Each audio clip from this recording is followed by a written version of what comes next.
saya akan memaparkan materi tentang permasalahan pemasaran hasil pertanian. Sebelum masuk ke pokok bahasan, di sini terdapat pengertian pemasaran dan hasil pertanian.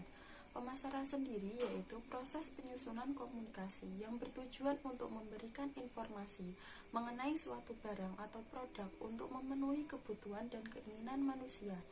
Sedangkan hasil pertanian yaitu produk yang diperoleh atau hasil panen dari usaha bercocok tanam baik dalam bentuk segar maupun dalam bentuk olahan.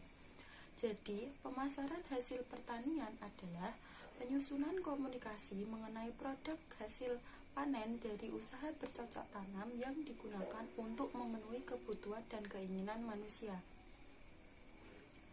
Dalam kegiatan pertanian terdapat proses pemasaran produk pertanian, di mana pemasaran tersebut memiliki peran yang sangat penting, yaitu peralihan harga antara produk dengan konsumen dan transmisi fisik dari petani atau produsen ke tempat pembelian atau konsumen.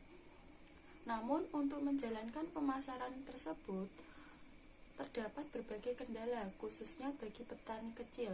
Nah, di sini saya akan mengambil 6 permasalahan pemasaran hasil pertanian. Antara lain, yang pertama, ketidakstabilan harga. Yang kedua, penawaran dan permintaan bermusim. Yang ketiga, kekurangan saluran pemasaran. Yang keempat, cost margin yang tinggi. Yang kelima, kekurangan maklumat pasaran. Yang keenam, kekurangan infrastruktur pemasaran.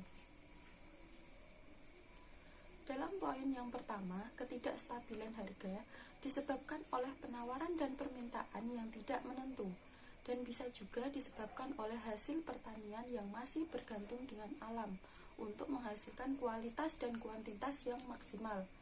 Naik turunnya harga dapat terjadi dalam jangka pendek, yaitu per bulan, per minggu, bahkan per hari, atau dapat pula terjadi dalam jangka panjang. Untuk poin yang kedua, penawaran dan permintaan bermusim.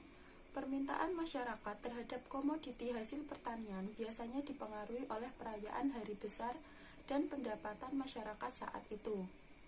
Sedangkan penawaran sendiri biasanya dipengaruhi oleh beberapa faktor juga, seperti cuaca yang berubah-ubah dan banyak atau sedikitnya hasil panen.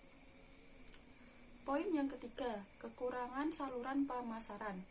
Semakin banyaknya rantai atau perantara yang dilalui mengakibatkan semakin kecilnya harga tawar dari produk tersebut, sehingga para petani kurang tertarik para tengkulak dikarenakan harga yang ditawarkan sangat tidak menguntungkan bagi pihak petani.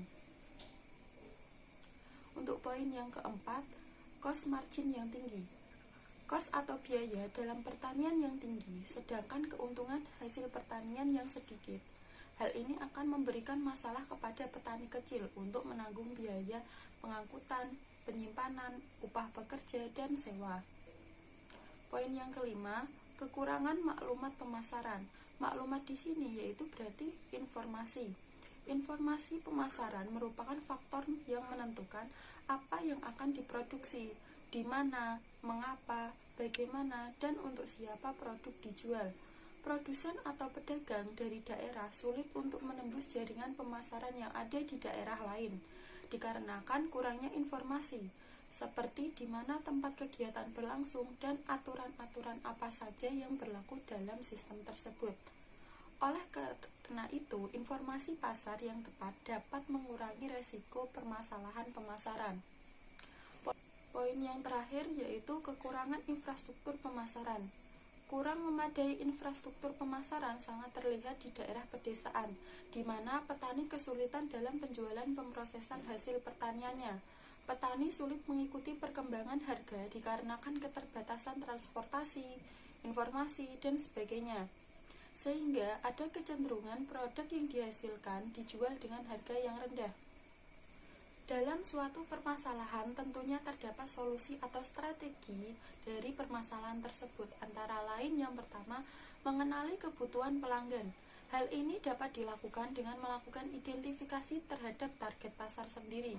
Yang kedua yaitu melakukan promosi. Promosi dapat dilakukan dalam bentuk poster, penyebaran brosur, lewat medsos, radio, dan sebagainya. Fungsinya agar masyarakat mengenal siapa kita dan produk apa yang kita perdagangkan. Poin yang ketiga, membentuk koperasi agribisnis. Dalam kegiatan pertanian, pasti akan membutuhkan pembiayaan. Jalan keluarnya bisa mengambil dari koperasi tersebut, agar dapat menjalankan aktivitas pertanian semaksimal mungkin.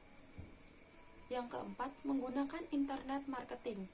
Saat ini, di era revolusi 4.0, kita diwajibkan melek akan teknologi. Tak menutup kemungkinan sekarang ini banyak pihak yang mulai memberi dukungan kepada petani dengan membuatkan suatu marketplace. Contohnya, Rego Pantes, Sayur Box, Tani Hub, Eragano, dan sebagainya. Yang kelima, bergabung dengan komunitas petani. Cara ini yaitu cara yang termudah untuk mengetahui hal mengenai penjualan, bisa dengan mudah jika tergabung dalam komunitas atau paguyuban petani. Dalam komunitas ini, kita akan lebih cepat mengetahui informasi siapa saja yang berminat membeli suatu produk tersebut. Seperti yang kita ketahui, lahan pertanian di belahan dunia manapun semakin sempit. Penyebabnya tak lain dan tak bukan karena lonjakan jumlah penduduk yang tajam. Penduduk-penduduk tersebut membutuhkan lahan untuk tempat tinggal. Selain itu, banyak juga lahan pertanian yang diubah menjadi kawasan industri. Hal ini tentu semakin mempersempit lahan penghasil pangan. Sudah menjadi hukum dalam perekonomian, jika suatu barang mengalami kelangkaan, maka harga barang itu akan menjadi mahal. Dari hukum ini, kita bisa melihat prospek keuntungan yang sangat besar, sehingga ini bisa dijadikan peluang bagi kaum milenial agar belajar lebih dalam ilmu agribisnis.